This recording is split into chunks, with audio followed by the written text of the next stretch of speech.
সূরা আদিয়াতের কয়েক আজকে তারপর থেকে পড়বো, ঠিক আছে না? আজকে তার পরের থেকে পড়বো। পরের থেকে আমরা কষ্ট করব সুন্দর করে। আমার দিকে নজর, আমার দিকে নজর ও খেয়াল, সুন্দর করে পেশ করবো। 80 নম্বর আয়াত থেকে হবে 4 নম্বর আয়াত। একজন কে পারবে সুন্দর করে 4 নম্বর আয়াতটা বলতে? আমি বলে ফেলি। 4 নম্বর আয়াত বলতে পারবেন না? فأثرن به نقعا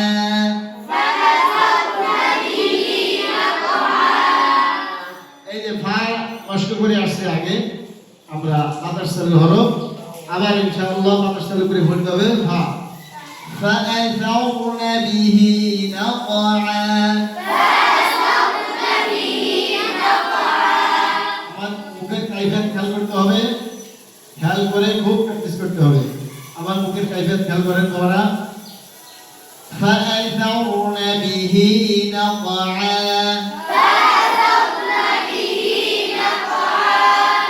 একসাথে বলেন فأثرن به نقعا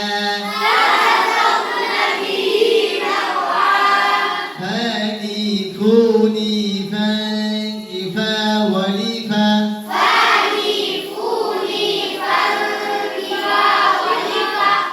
আরো শুনতেন فانكوني فانكفا ولفا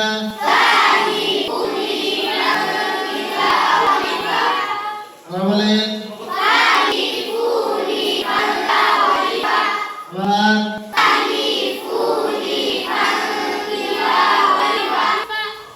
আর বাদে ছন্দ বলি, ওইরকম ছন্দ বলেন তো। ভাগে হ্যাঁ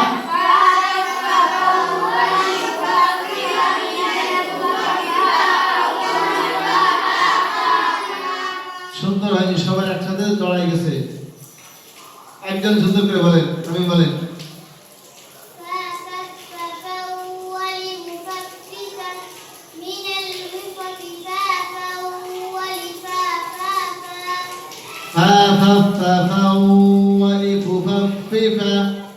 কেউ বলবে না।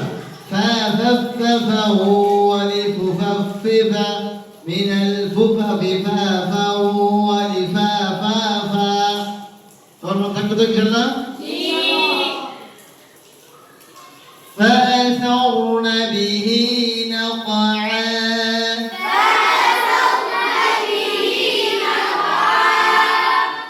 فأثرن به نقعا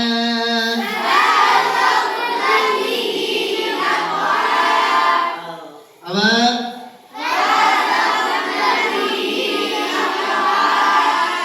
আমার মুখের কাইফিয়ত খেয়াল করেন, মাদ্রাসার হচ্ছে কিনা। فأثرن به نقعا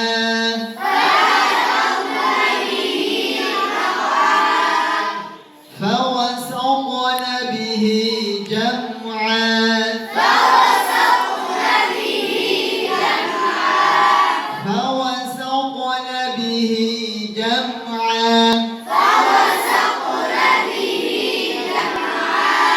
الله করবেন فوسطن به جمعا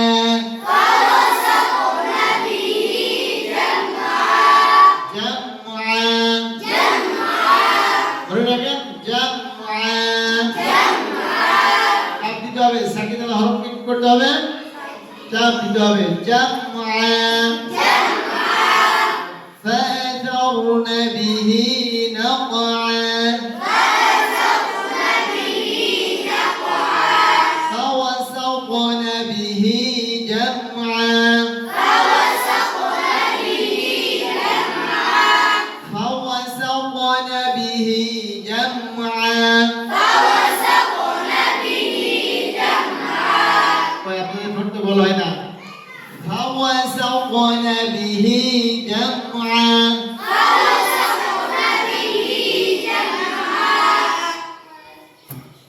সবাই গোল করে করে সুন্দর করে বলবেন, ঠিক আছে না?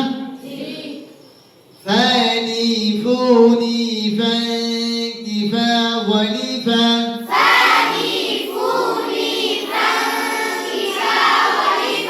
فوسطن به جمعا فوسطن به جمعا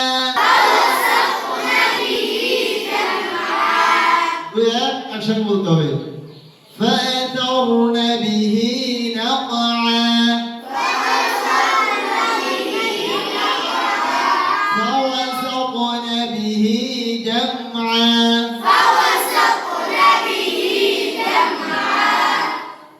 আল্লাহ তাআলা আমাদের সকলকে বুঝার তৌফিক দান করুক আমিন আল্লাহ তাআলা আমাদের সকলকে পড়ার তৌফিক দান করুক আমিন সকলের জ্ঞানকে বাড়াই দিক আমিন সকলের জেহেন জাকাতকে বাড়াই দিক আমিন সকলের মুখস্থ শক্তি বাড়াই দিক আমিন আমল ও আখলাকের উপরে বরকত দান করুক আমিন